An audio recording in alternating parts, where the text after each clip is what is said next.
What do you say to a truce?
Baiklah, kalau begitu kita akan mulai ronde pertama.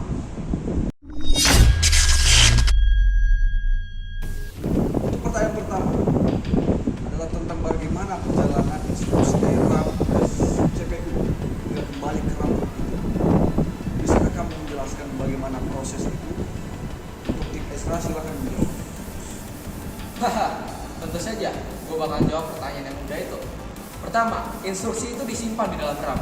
Lalu CPU mengambil instruksi tersebut untuk dieksekusi, dan setelah selesai dieksekusi, hasilnya akan dikembalikan ke dalam RAM. Salah.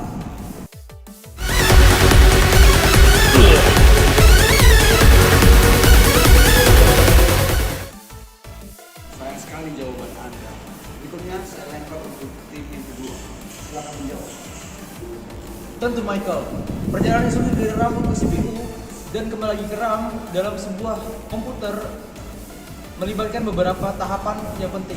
Pertama, instruksi atau data disimpan di RAM sebagai tempat penyimpanan sementara yang dibutuhkan oleh CPU untuk menjalankan tugasnya.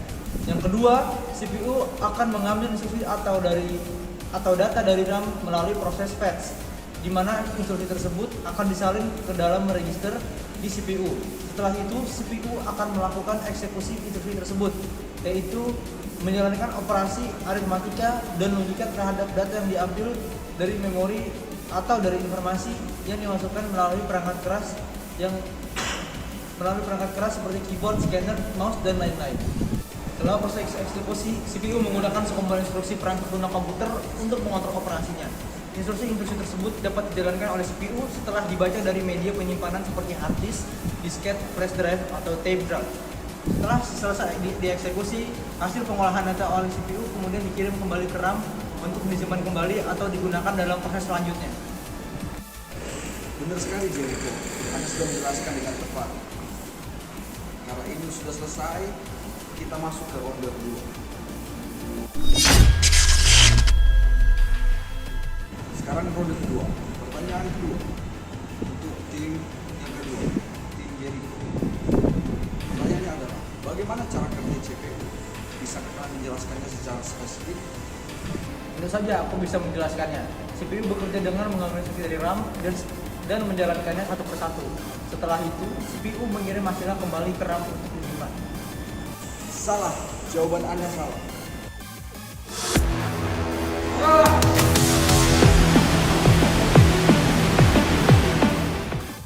Sayang sekali jawabannya Jericho. Kalau begitu, kita lanjut untuk tim kedua. Silakan untuk tim yang pertama, timnya Ezra. Silakan menjawab. Oke, kali ini biar kamu yang menjawabnya Ezra. Baiklah, silakan bareng. Pertanyaan ini sangat mudah. Sama layaknya seperti pertanyaan satu tadi yang sempat dijawab oleh Jericho. Cara kerja CPU itu hampir sama dengan yang kau jelaskan tadi. Tapi sayangnya kau tidak menjelaskannya dengan spesifik. Kalau begitu, aku akan menjawab. Cara kerja CPU itu mempunyai 4 tahapan. CPU bekerja dengan mengambil instruksi dari memori atau bisa disebut storage. Setelah itu menerjemahkan instruksi tersebut menjadi tindakan yang dimengerti oleh komputer, yaitu decode. Dan setelah itu program akan menjalankan tindakan tersebut, yaitu execute. Dan setelah itu menyimpan hasilnya jika diperlukan, yaitu write back. Proses ini terus berulang sesuai dengan kebutuhan program yang sedang berjalan. Luar biasa Falan, Anda sudah menjawabnya dengan tepat. Sudah menjelaskan bagaimana cara bekerja CPU. Berikutnya kita akan memulaikan ronde ketiga. Pertanyaan ketiga dijawab oleh tim 1. Pertanyaan yang ketiga dijawab oleh tim pertama. Untuk tim pertama, jelaskan bagaimana struktur top level pada komputer. Silakan dijawab. Saya yang akan menjawabnya lagi. Struktur top level komputer terdiri dari CPU, RAM, dan perangkat input atau on-off seperti keyboard dan mouse. Setelah itu kalau tidak salah, CPU memasukkan instruksi ke RAM dan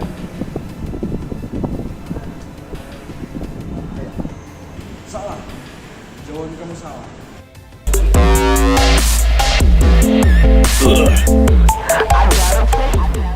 Oke, berikutnya saya lempar untuk tim kedua. Tim Jericho silakan menjawab. Kalau begitu, saya akan menjawab. Struktur top level komputer itu memiliki penyimpulan eksternal dan internal, yaitu mulai dari Salah juga. Aduh. Apakah kalian mengerti untuk menjelaskan bagaimana struktur top level pada komputer? Saya ulang lagi pertanyaan untuk tim pertama. Bisa Anda menjelaskan kembali apa itu struktur top level komputer? Akan saya perlihatkan bagaimana cara menjawab yang baik dan benar. Struktur top level komputer itu mencakup CPU, memori, input dan output device, sistem operasi, bus, dan perangkat penyimpanan eksternal dan jaringan.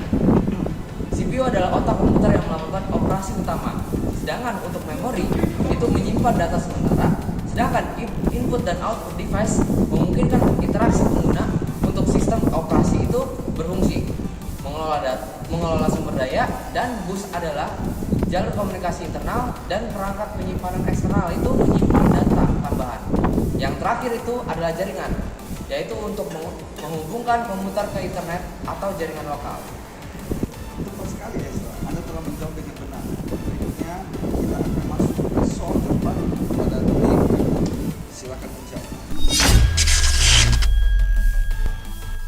Untuk pertanyaan keempat adalah apa fungsi interrupt di dalam CPU? Untuk tim kedua, silakan menjawab. Let me handle this. Fungsi interrupt di dalam CPU itu bertugas untuk membuat CPU berjalan dengan baik agar tidak ada hambatan yang dapat mengganggu Salah.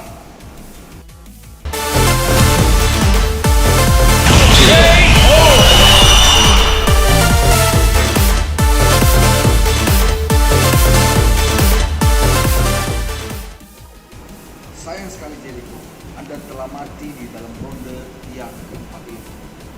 Berikutnya saya serahkan kepada Oke, saya akan menjawab pertanyaan itu. Itu sangat mudah. Fungsi interrupt itu di dalam CPU itu akan membuat CPU dapat melakukan overwhelm, di mana CPU akan bekerja paksa ke kinerja terbaiknya. salah. Anda juga menjawab salah. Mohon maaf, Anda akan tereliminasi di ronde keempat ini juga, Ezra. Sayang sekali.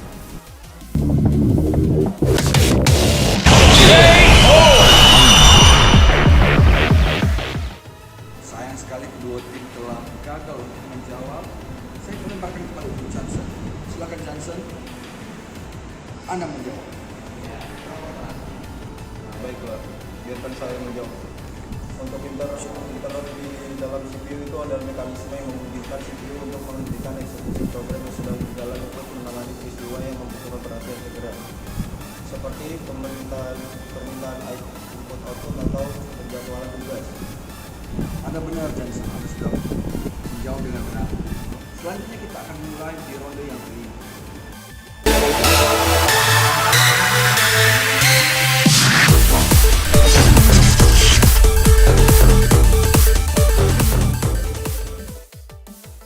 Pertanyaan kelima saya serahkan kepada tim yang pertama kembali untuk tolak. Silakan menjawab. Pertanyaan yang kelima adalah jelaskan rate di dalam disk.